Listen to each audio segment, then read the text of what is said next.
Hello! இந்த அட்டகாசமான விளக்க பதிவுக்கு உங்களை வரவேற்கிறேன். இன்னைக்கு நாம பார்க்க போறது ஏதோ சாதாரண ஒரு கதை கிடையாதுங்க. நம்ம அன்றாட வாழ்க்கையில நாம எடுக்கிற முடிவுகள்ல ஒளிஞ்சிருக்க ஒரு மிகப்பெரிய உளவியல் உண்மையை தான் இன்னைக்கு நாம டீகோட் பண்ண போறோம். என்ன தலைப்புன்னு கேக்குறீங்களா? ஒரு நல்ல புறா போலி நட்பால எப்படி வலையில சிக்கிச்சு அப்படிங்கறது தான். கேட்கவே ரொம்ப இன்ட்ரெஸ்டிங்கா இருக்குல்ல? கண்டிப்பா இது உங்க லைஃபுக்கும் ரொம்பவே கனெக்ட் ஆகும். வாங்க பார்க்கலாம். ஓகே, நேரா விஷயத்துக்கு வருவோம். எந்த கேள்வி உங்களை கொஞ்சம் யோசிக்க வைக்கும்னு நினைக்கிறேன். அளவுக்கு அதிகமான நல்ல குணம் நமக்கு ஆபத்தா? சின்ன வயசுல இருந்தே எல்லார்கிட்டயும் நல்லபடியா நடந்துக்கணும்னு தானே நம்மள வளர்த்திருப்பாங்க. ஆனா நிஜமாவே எந்த ஒரு யோசனையும் இல்லாம கண்ணு மூடிட்டு நல்லவங்களா மட்டுமே இருந்தா அது நம்மள காப்பாத்துமா? பல நேரங்கள்ல அந்த நல்ல குணமே எப்படி நம்மள ஒரு பெரிய ஆபத்துல தள்ளிடும் அப்படிங்கறது தான் இன்னைக்கு நாம ரொம்ப லாஜிக்கலா அலச போறோம். முதல்ல நம்ம கதையோட களத்துக்கு போயிடலாம். பகுதி 1, நல்ல புறாவும் தீய நண்பர்களும். ரொம்ப அமைதியான பசுமையான ஒரு காடு. அங்கதான் நம்ம கதையோட ஹீரோ இருக்காரு. யாருக்கும் எந்த கெடுதலும் நினைக்காத ஒரு அழகான வெள்ளை புறா அது. அந்த புறா ரொம்ப ரொம்ப நல்ல மனசுக்காரர். மத்த பறவைகளுக்கு உதவி செய்யறது, அன்பா பழகுறதுன்னு இருப்பார்.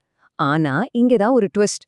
ஒரு பக்கம் ரொம்ப அன்பான, ஆனா எந்த ஒரு உஷார் உணர்வும் இல்லாத நம்ம வெகுளி புறா. இன்னொரு பக்கம் பாத்தீங்கன்னா காட்டுக்குள்ள புதுசா வந்த சில காக்கங்கள், அப்புறம் சில புறாக்கள். இவங்க எப்படிப்பட்டவங்க தெரியுமா?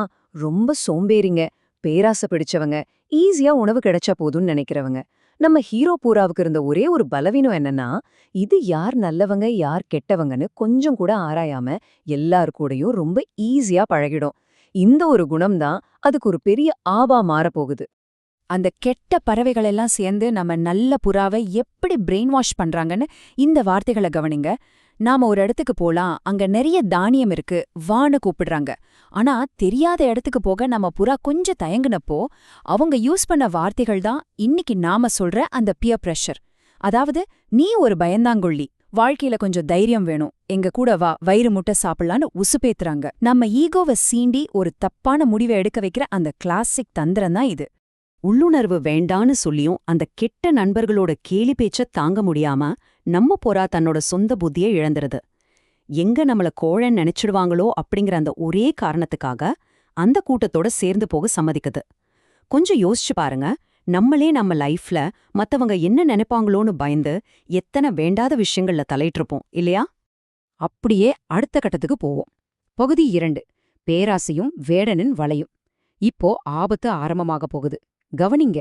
காட்டு விட்டு வெளியே வந்த அந்த பறவைகள் கூட்டத்துக்கு ஒரு பெரிய மரத்தடியில கொட்டி கிடக்கிற அரிசியும் தானியங்களும் கண்ணுக்கு தெரியுது. ஆனா அங்க ஒரு த்ரில்லர் படத்துல வர்ற மாதிரி ஒரு பெரிய ஆபத்து ஒளிஞ்சிட்டு இருக்கு.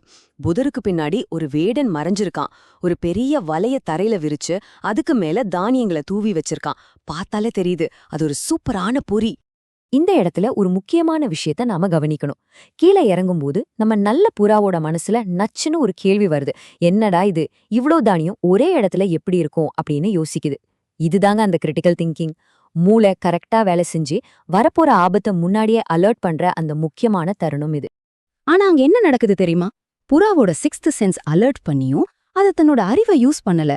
ஏன்னா சுத்தி இருக்கிற எல்லாரும் ரொம்ப ஜாலியா சாப்பிட்டுட்டு இருக்காங்களே, எல்லாரும் பண்றாங்க, சொன்னாமலும் பண்ணலாம் அப்படிங்கிற அந்த குருட்டுத்தனமான மனப்பான்மை புறாவோட எச்சரிக்கை உணர்வு அப்படியே அமுக்கிடுச்சு. அதுவும் கூட்டத்தோட கூட்டமா கீழே இறங்கி சாப்பிட ஆரம்பிச்சிடுச்சு. பகுதி 3, வலையில் சிக்கிய பறவைகள். அடுத்த செகண்ட் சீன் அப்படியே மாறுது. அவங்களோட பேராசைக்கான விலையை இப்போ அவங்க கொடுக்க போறாங்க. சட், வேடன் டக்குன்னு கயிற்றை இழுக்கிறான். அவ்வளோதான், ஒரே செகண்ட்ல எல்லாம் முடிஞ்சது. அந்த பெரிய வலை அத்தனை பறவைகளையும் அப்படியே மூடிடுச்சு. எந்த தானியத்தை பார்த்து ஆசைப்பட்டாங்களோ அதே தானியம் இப்போ அவங்கள சிறை பிடிச்சிடுச்சு. எல்லா பறவைகளும் பயத்துல சிறகடிச்சு அலறுதுங்க. இந்த சமயத்துல புறா சொல்ற இந்த வார்த்தைகளை கவனிங்களேன். இது வெறும் வருத்தம் கிடையாது, நமக்கான ஒரு பெரிய பாடம். நல்லவங்களா இருக்கிறது சூப்பரான விஷயம்தான். ஆனா கொஞ்சம் கூட பகுத்தறிவே இல்லாம தப்பான நண்பர்கள் கூட சேர்றது எவ்ளோ பெரிய ஆபத்துன்னு இது நமக்கு உணர்த்துது.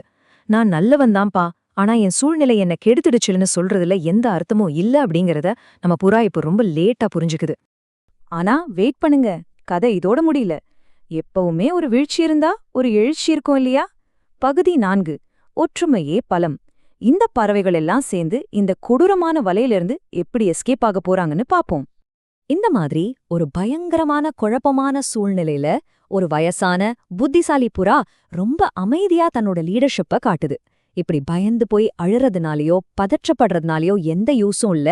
ஒரு பிரச்சனைனா எல்லாரும் சேர்ந்து எப்படி ஸ்மார்ட்டா யோசிக்கணும்னு அந்த புறா மத்தவங்களுக்கு சொல்லிக் கொடுக்குது. இது எப்படிப்பட்ட ஒரு பிரில்லியண்டான எஸ்கேப் பிளான் தெரியுமா? ஸ்டெப் 1, முதல்ல பேனிக் ஆகிறத நிறுத்துங்க. ஸ்டெப் 2, எல்லாரும் தனித்தனியா சிறகடிக்கிறத விட்டுட்டு ஒரே நேரத்துல எல்லாரும் ஒன்னா சிறகடிங்க. அப்படி அடிக்கும்போது அந்த ஒட்டுமொத்த ஃபோர்ஸும் சேர்ந்து அந்த வலையையே தூக்கிடும். இதுதாங்க டீம் ஒர்க்கோட உண்மையான பவர். ஒரு குழுவா சேர்ந்து செயல்படும்போது எவ்ளோ பெரிய தடையா இருந்தாலும் ஈஸியா உடைச்சிடலாம்.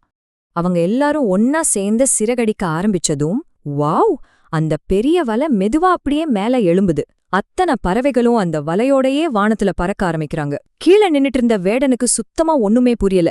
அப்படியே ஷாக் ஆகி உறைஞ்சு போய் நிக்கிறான். நிஜமாவே இது ஒரு கூஸ்பம்ஸ் மொமெண்ட். வலையோட பறந்து போன பறவைகள் நேரா அந்த புத்திசாலி புறாவோட ஃப்ரெண்டான ஒரு சுட்டி எலிகிட்ட போறாங்க. அந்த சின்ன எலி தன்னோட கூர்மையான பற்களால வலைய கடகடன்னு கடிச்சு அறுத்து எல்லா பறவைகளுக்கும் விடுதலையை தேடி தருது. அப்பாடா, நம்ம நல்ல புறா மறுபடியும் சுதந்திர காற்ற சுவாசிக்குது. இப்போ நாம இந்த விளக்க பதிவோட மிக முக்கியமான பகுதிக்கு வந்துட்டோம். இறுதிப் பகுதி. நண்பர்களை ஆராய்ந்து தேர்ந்தெடு. இங்கதான் நாம ஆழமா யோசிக்க வேண்டிய சில விஷயங்கள் இருக்கு.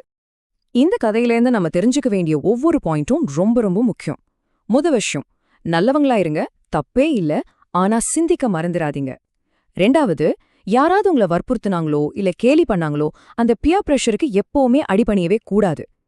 மூணாவது, ஒரு விஷயம் தப்புன்னு உங்க மனசுக்கு தோணுச்சுன்னா அந்த உள்ளுணர்வை நம்புங்க.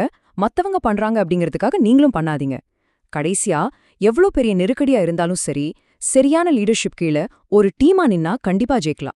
இந்த விளக்கப்பதிவை ரொம்ப முக்கியமான ஒரு கேள்வியோட நான் முடிக்க விரும்புறேன். இந்த புறாவோட கதை பல நூற்றாண்டுகளுக்கு முன்னாடி எழுதப்பட்டதா இருக்கலாம். ஆனா இன்னைக்கு இருக்கிற நம்ம லைஃப் ஸ்டைலுக்கும் இது பெர்ஃபெக்ட்டா மேட்ச் ஆகும். உங்களை சுத்தி கொஞ்சம் பாருங்க. உங்கள தப்பான முடிவுகள் எடுக்க வற்புறுத்துற அந்த கெட்ட புறாக்கள் உங்க வாழ்க்கையில யாரு? அவங்கள கரெக்டா அடையாளம் கண்டு கொஞ்சம் தள்ளி இருக்கிறது தாங்க உண்மையான புத்திசாலித்தனம். யோசிங்க. மீண்டும் ஒரு அட்டகாசமான பதிவோட உங்களை சந்திக்கிறேன். Take care.